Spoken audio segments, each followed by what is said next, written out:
Hello and welcome to the UK Minifigure Collectors YouTube channel, the only channel to focus primarily on minifigures. Today I thought it would be awesome to show you the Five Nights at Freddy's Security Breach Hide and Dig kit. Now these were released in 2022 by Just Toys, and these are your standard sort of sand block where you dig out the minifigure inside. Inside each block you'd get this Freddy Fazbear sand block, all in various sort of colours, and then you'd get your little plastic guitar to sort of dig them out. The problem was, it was actually really hard to dig them out. It took me nearly 2 hours, and that's submerging it in water as well to actually dig it out, and I was determined to do that, but I've often seen them smashed with hammers just to get inside. First up is this Roxanne Wolf. Now, as you can see, she's really heavily damaged, and that was caused by digging her out of the sand block.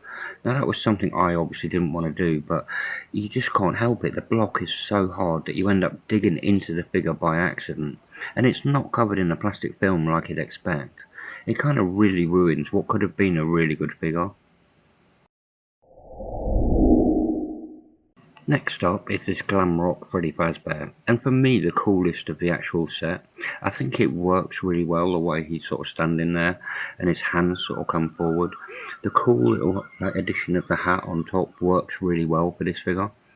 But like I say, he was the very first one I ever got, and actually I didn't think he was that bad a sculpt for what it was.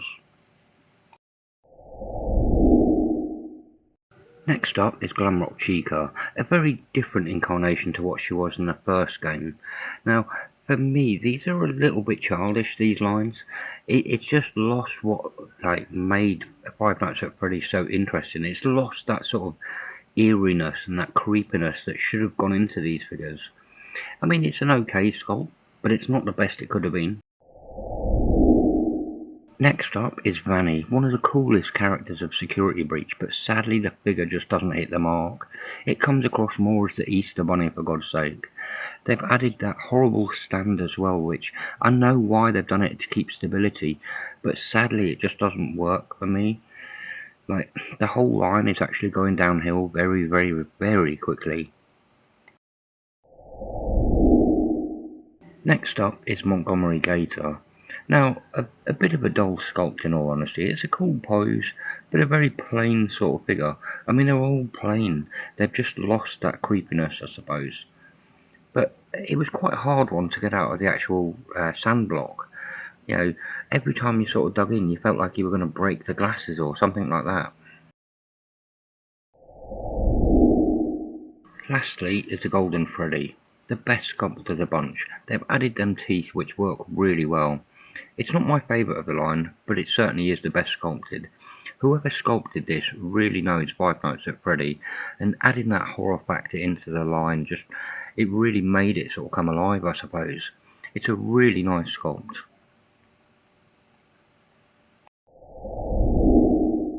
So for me, these have been a complete failure.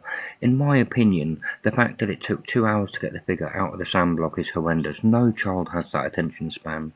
The damage to the actual figures, what's that all about? Why not put them in like a plastic film or something just to protect them if you know they're going to be digging for so long? Then, on top of that, why take a horror line and babyfy it? I've never really understood that. It's like giving Freddy Krueger a wooden spoon. You just don't do it. Now, talking about size, they're actually about the size of, say, a normal muscle figure or Monster in My Pocket. You know, they're a decent size, I suppose. Now, what do you think of this line? Do you think it actually works? Do you think it doesn't? Do you think I'm being overly harsh? And with that, I'd like to say thank you very much for watching the video. If you like it, don't forget to leave a like, and I hope to catch you all again next time.